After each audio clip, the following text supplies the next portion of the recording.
We're going to pray a little bit differently tonight. Instead of praying through a passage, I'm going to read the passage to you and we'll think about it. And then you're going to need to go off by yourself in a solitary place and pray about this. Often we think about being a Christian, we ask God, what do you want me to do for you?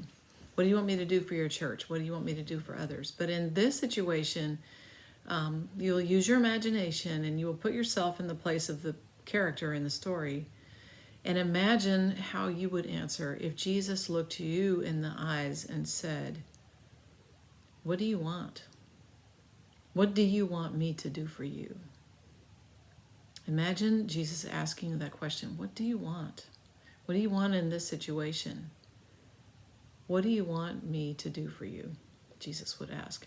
And so listen to these two passages and imagine putting yourself in the place of the person that Jesus is looking at. The first one is Mark 10, 46 through 52. Then they came to Jericho. As Jesus and his disciples, together with a large crowd, were leaving the city, a blind man named Bartimaeus was sitting by the roadside begging. When he heard that it was Jesus of Nazareth, he began to shout, Jesus, Son of David, have mercy on me. Many rebuked him and told him to be quiet, but he shouted all the more, Son of David, have mercy on me. I wonder why the crowd rebuked him and told him to be quiet. Was it Jesus was too popular and important to possibly want to pay attention to a blind beggar on the side of the road? Do you ever feel that way, marginalized and invisible? But Jesus stopped and he called. He said, call him. So they called to the blind man. So now the attitude is all different toward this blind man on the side of the road because Jesus paid attention to him. So they called to the blind man, cheer up, on your feet, he's calling you. And throwing his cloak aside, he jumped to his feet and came to Jesus. And then Jesus asked him, what do you want me to do for you? Now, if you're reading this story, you might think, well, duh. I mean, he's a blind man sitting on the side of the road. And Jesus knew that. Jesus knew everything about this man. But there was an interesting, probably silence after that question where Jesus asked him, what do you want me to do for you? And then Bartimaeus got a chance to articulate what he wanted. He said, Rabbi, I want to see. And Jesus didn't rebuke him. He didn't say, well, why didn't you just say so? He just said, go, your faith has healed you.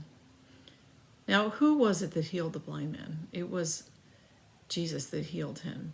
But the fact that the blind man called out to him for mercy, and Jesus said, what do you want?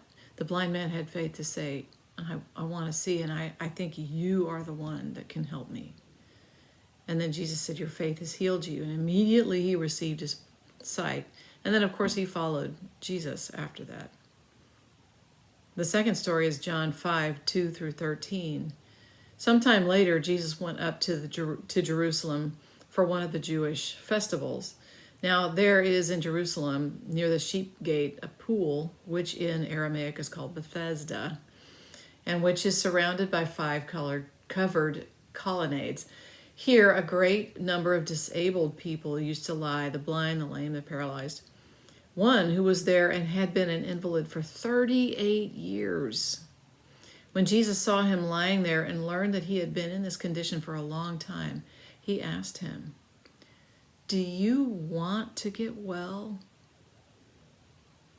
Now, there's lots of different interpretations of why Jesus asked him that, because people thought, well, maybe he was just, maybe his handicap had become his identity, and so Jesus was addressing that. Do you want to get well? Do you want to get up and walk and work?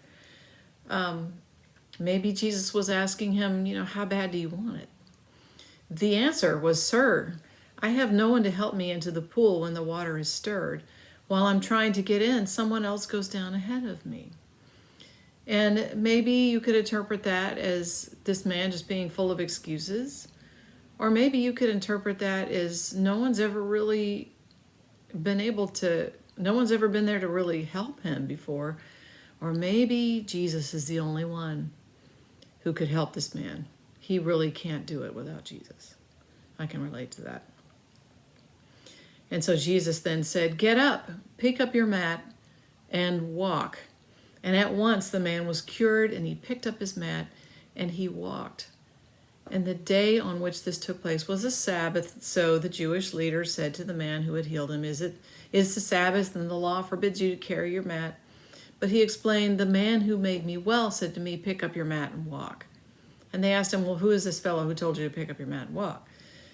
And the healed man said, The man who was healed, he had no idea who it was, for Jesus had slipped away into the crowd that was there.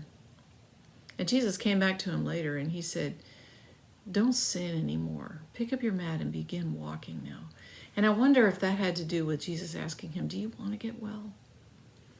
So now when you go off into your time alone to pray, imagine Jesus in your situation, in your life, asking you. He loves you. He has compassion on you, and he's asking you, What do you want? In this situation, what do you want? In your life, what do you want? And what do you want him to do for you? He's waiting for you. He's standing right in front of you. He has compassion on you. He loves you. And he's asking you to articulate, What do you want me to do for you? So go away now and imagine that scenario and try to answer that question that Jesus has for you.